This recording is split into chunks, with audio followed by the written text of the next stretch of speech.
অসম চৰকাৰে জনজাতিকৰণৰ প্ৰক্ৰিয়া আৰম্ভ কৰাৰ সময়তে ওদালগুৰি আছাই প্ৰতিকৃতি দাহ কৰিছে সঞ্জয় কিষাণ আৰু পল্লৱলোচন দাসৰ। যোৱাকালি যি আছাৰ লগত সঞ্জয় কিষাণ আৰু পল্লৱলোচনে গোপনভাৱে বৈঠক কৰি ৩৬টা জনগোষ্ঠীৰ ST দিয়াৰ যি বিৰোধিতা কৰিছিলে তাক লৈ সৰব হৈ পৰিছে। মোৰ লগত আছে আছাৰ ওদালগুৰি জিলাৰ বিষয়ববীয়া। কি ক'ব এই সম্পৰ্কত আপোনালোকে কি ক'ব? ইতিমধ্যে সদৌ অসম আদিবাসী ছাত্ৰ সন্থা হৈ আমি দাবী কৰিছোঁ যে আদিবাসীসকলক জনজাতিকৰণ কৰিব লাগে, কিন্তু বিজেপি চৰকাৰৰ কেইবালানি বৈঠকৰ পিছত এই জনজাতিকৰণৰ ক্ষেত্ৰত আমি ধনাত্মক কিছু দিশ দেখা পাইছোঁ আৰু আলোচনাত আমি বহিছোঁ। এই ক্ষেত্ৰত আমি দেখিবলৈ পাইছোঁ বিগত দুই এক দিনৰ আগতে আমি দেখিবলৈ পালোঁ যে সাংসদ পল্লৱলোচন দাস, মন্ত্ৰী সঞ্জয় কিষাণ আৰু প্ৰাক্তন মন্ত্ৰী পৃথ্বী মাঝি ডাঙৰীয়াই একপক্ষভাৱে চাহ জনজাতি ছাত্ৰ সন্থাৰ লগত বৈঠক কৰি তেওঁলোকে আনঅফিচিয়েলি তেওঁলোকে এই ৩৬ যি জাতি উপজাতি আছে ৩৬টা জাতি উপজাতিক জনজাতিকৰণ দিয়াৰ ক্ষেত্ৰত তেওঁলোকে বিৰোধিতা যি প্ৰকাশ কৰিছে সেইটোক আমি ইতিমধ্যে সদৌ অসম আদিবাসী ছাত্ৰ সন্থা হৈ আমি গৰিহণা দিছোঁ। কাৰণ আজি যিসকল অসমত বসবাস কৰি আছে আদিবাসী হিচাপে তেওঁলোকক আমি আগতেও ১০৭টাই হওক আমি সদৌ অসম আদিবাসী ছাত্ৰ সন্থাই দাবী কৰি আহিছোঁ যে সকলোকে জনজাতিকৰণৰ মৰ্যাদা দিব লাগে। কিন্তু আজি আমি যি চৰকাৰৰ পক্ষৰ ফালৰ পৰা গম পালোঁ যে ৩৬টা জাতি উপজাতিক জনজাতিকৰণৰ মৰ্যাদা দিয়াৰ যি পোষকতা কৰিছে তাক আমি আদৰণি জনাইছোঁ।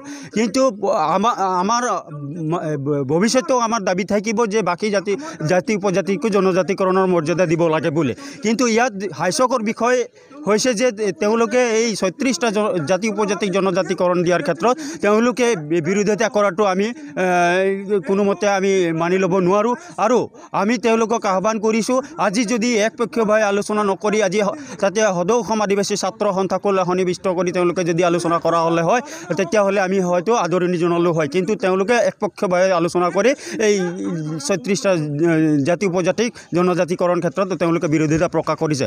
ইয়াৰ লগতে আজি অসমত যি চাহ শ্ৰমিকসকল আছে সেই চাহ শ্ৰমিকসকলৰ যি দৈনিক মজুৰি ৩৫০ টকালৈ বৃদ্ধি কৰিব লাগে। সদৌ অসম আদিবাসী ছাত্ৰ সন্থা দীৰ্ঘদিন ধৰি আমি দাবী কৰি আহিছোঁ যে এই সমস্যাখিনি সমাধান কৰিব লাগে।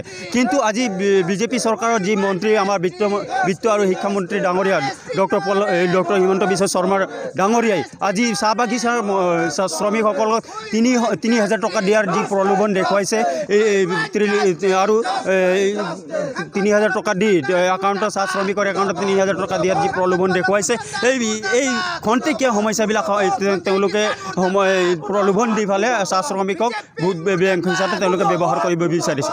কিন্তু আমি আমাৰ গণতান্ত্ৰিক সাংবিধানিক অধিকাৰ বিচাৰিছোঁ।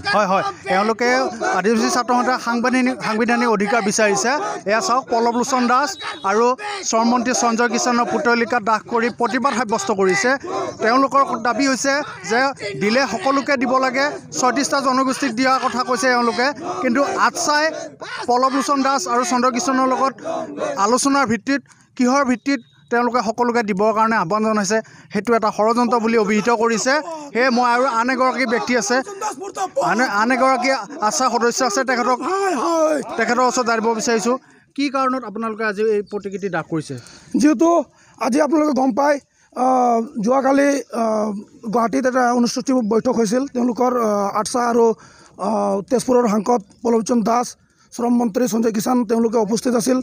তেওঁলোকে নিজে স্পষ্ট কৰক তেওঁলোকে আদিবাসী হয় নে নহয়, তেওঁলোকে নিজে স্পষ্ট কৰক যে আদিবাসীক ST দিব নিদিব, তেওঁলোকে কিয় মিত্ৰালি কৰি আছে। ST দিব যদি খুজি আছে অপেনলি কওক আমি ST দিম, হয় নে নাই। তেওঁলোকে কিয় মিত্ৰালি কৰি আছে। ST দিব যদি তেওঁলোকে সাহস আছে তো ST দিয়ক, নহ'লে অন্যথা ২০২১ত আপোনালোকে এইটোৰ ফল আপোনালোকে পাব। হয়, এওঁলোকে দাবী জনাইছে ST দিব লাগে দিয়ক, যদি STকৰণ নকৰে ২০২১ত আদিবাসী ছাত্ৰ সন্থাই বিশেষভাৱে ভূমিকা গ্ৰহণ কৰিব নিৰ্বাচনৰ ক্ষেত্ৰত।